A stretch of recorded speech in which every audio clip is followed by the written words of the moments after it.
అందరికీ హాయ్ అండి. Harihara Veeramallu premiere show చూడడం జరిగింది. చాలా చాలా బాగుందండి. పవన్ కళ్యాణ్ గారి ఇంట్రడక్షన్ సీన్కే మీరు తెచ్చుకున్న పేపర్లన్నీ అయిపోతాయి. సినిమాలో ఇంకా హై ఇచ్చే సీన్లు చాలా చాలా ఉన్నాయన్నమాట.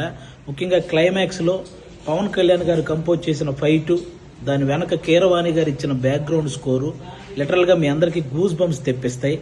ఆ హైతోనే మీరు అందరూ థియేటర్ నుంచి బయటకు వస్తారు. ప్రతి ఒక్కరూ కూడా ఫ్యామిలీతో వెళ్ళి వీరమల్లు చేసిన పోరాటాన్ని థియేటర్ ఎక్స్పీరియన్స్ చేయాలని మనస్ఫూర్తిగా కోరుకుంటున్నాను. ముఖ్యంగా నేను ఈ సినిమా షూటింగ్ అప్పుడు చాలాసార్లు సెట్కి వెళ్ళాను. పవన్ కళ్యాణ్ గారు అభిమానులకు నచ్చే సినిమా తీయాలని ప్రతి సీన్ మీద కూడా చాలా కేర్ తీసుకొని చేశారు. అది ఈరోజు స్క్రీన్ మీద కనిపించింది.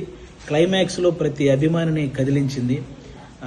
ముఖ్యంగా ఆయన అంటే ఎప్పుడో ఒకసారి అభిమానుల కోసం ఒక హిట్ దేవుడు అని కోరుకుంటే గబ్బర్ సింగ్ వచ్చింది. ఆ తర్వాత మళ్ళీ ఇప్పుడే అభిమానుల కోసం ఒక హిట్ దేవుడు అని కోరుకున్నారు. మనకి హరిహర వీరమల్లు వచ్చింది. మీరు ఆఫ్ స్క్రీన్లో ధర్మం కోసం పోరాడిన పవన్ కళ్యాణ్ గారిని చూశారు.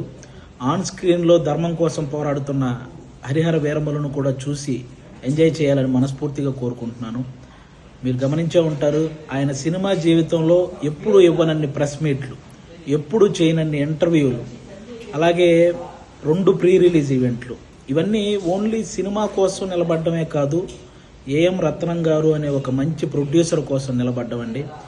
నిజంగా ఆయన భారతదేశం గర్వించదగ్గ సినిమాలు ఎన్నో తీశాడు. తెలుగు, హిందీ, తమిళ్ పెద్ద పెద్ద హీరోలతో పెద్ద పెద్ద హిట్లు ఇచ్చారు. ఈరోజు పవన్ కళ్యాణ్ గారితో ఆయన పొలిటికల్ షెడ్యూల్ని దృష్టిలో పెట్టుకొని దానికి తగ్గట్టు సినిమా షెడ్యూల్ని వేసి అక్కడ పొలిటికల్ కెరీర్లో ఆయన ఒక మైలురాయి సాధించడానికి, అలాగే సినిమా కెరియర్లో ఇంకొక మైలురాయి సాధించడానికి తోడ్పడిన ఒక మంచి ప్రొడ్యూసర్ అండి ఏఎం రత్నం గారు. ఆయనకు కూడా మనందరం అండగా నిలబడాలని కోరుకోవటం కాదు, వేడుకుంటున్నాను. అందరూ ప్రతి ఒక్కరూ వెళ్ళి ఫ్యామిలీతో ఈ సినిమా చూడాలి.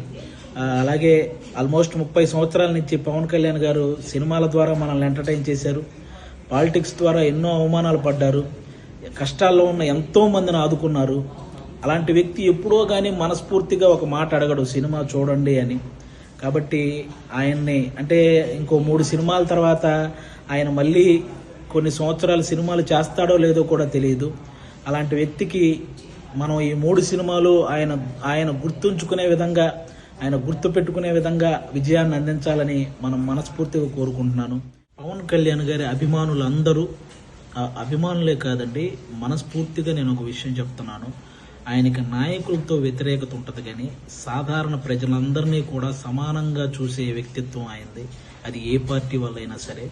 అలాంటి వ్యక్తి సినిమాని ఆంధ్ర, తెలంగాణలో ఉన్న ప్రతి ఒక్కరూ కూడా డైరెక్టర్ క్రిష్ గారు వేసిన పునాది మీద డైరెక్టర్ జ్యోతికృష్ణ గారు క్రియేట్ చేసిన ఈ అద్భుతమైన హరిహర వీరమల్లుని అందరూ చూడాలని మనస్ఫూర్తిగా కోరుకుంటున్నాను.